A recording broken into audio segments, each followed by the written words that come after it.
Rembrandt Communications helps you boost sales, awareness, and credibility fast with a unique combination of SEO, copywriting, content marketing strategy, and public relations. Visit RembrandtWrites.com for your free initial consultation today. Welcome back to Simplify Your Small Business. David Wolf here, as always, with Melanie Rembrandt. Hi, Melanie. Hi, David. How are you today? Doing well, thank you, and excited to jump back into the world of simplification. In this episode, we'll talk about the 3 mistakes that can kill your campaign. Oh, that sounds brutal. Number 1 is don't send messages out with bad grammar, spelling, and content. So we're talking about quality again here, aren't we? Right. I mean, when it comes to emails, we've all received those emails with some kind of mistake in it.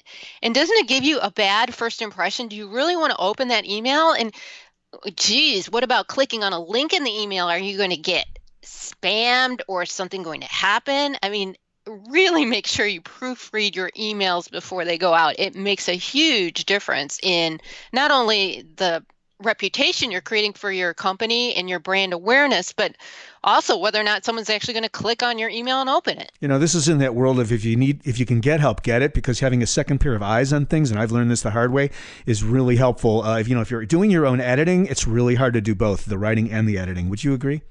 Exactly. And usually once you press that send button, it's all over. I'm always afraid of the send button. In fact, I send myself tests over and over and over compulsively so that I'm checking if in that particular instance I don't have someone that can look at it that's separate from me. I guess in the world of copywriting, this is a slight tangent, but I just want to hit it and see what you think. You can break some rules because, we know that advertising, copywriting it's headline-ish. It sometimes doesn't have exact punctuation. There are things that you can do to make it creative, but still not blowing it out so that it's just looks lousy.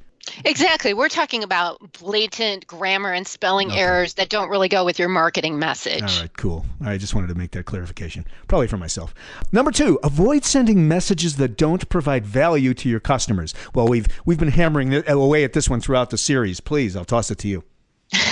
Exactly. I just think it's something people forget. They're so business owners are so involved with their current sale or what their marketing message is, that they forget. And really, are you going to open an email if you just don't care about the contents? So it makes common sense, but a lot of us forget about it. So you want to provide valuable tips, insights, and facts that the person reading it can actually use. Right. And I want to add something and test this with you. I've had the notion that something that's really effective is sharing a real entrepreneurial experience that you're having in your own business, if it makes sense for you, wrapped into the messaging so that it's not always objective, but maybe it's sometimes you're expressing an opinion that you want your followers to know about how you approach what your value systems are, what your mission is, and sort of the emotional content of what's important to you. So I want to ask you, Melanie, in a world where tips and sort of practical things are really important, how do you advise your clients about infusing, I'll call it your emotional voice, into the messaging?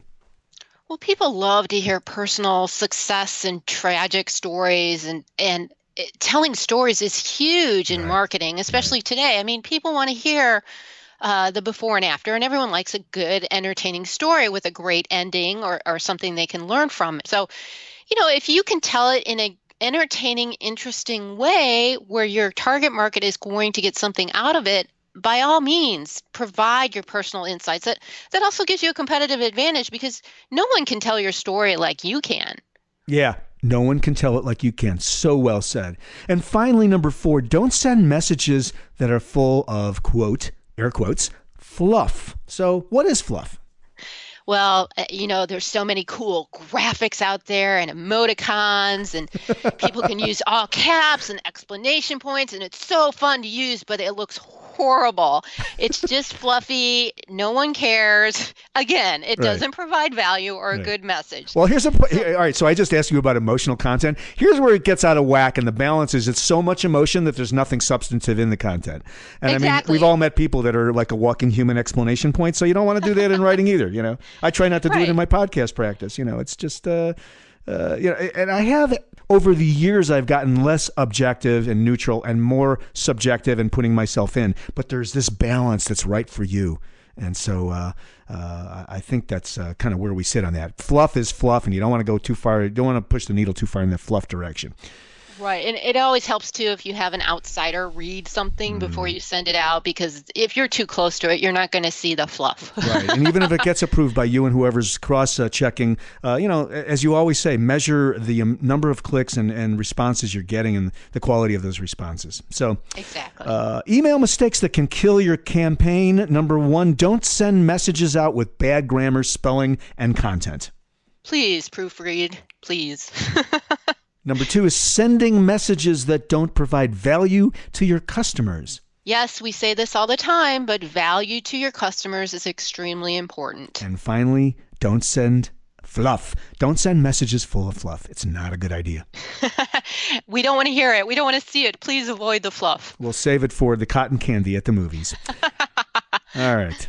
I digress. Melanie Rembrandt, RembrandtWrites.com. David Wolf, podcastinradio.com. We'll see you next time on Simplify Your Small Business. Thanks, Melanie. Thanks, David. Have a great day, everyone. See ya. Podcast and Radio Networks produces and distributes podcasts and audiobooks for authors, speakers, entrepreneurs, and business leaders. If you're an existing podcaster, find out about our unique Grow Your Podcast Distribution program to help you grow, connect, engage, and transact with your audience. Learn more at podcastandradio.com.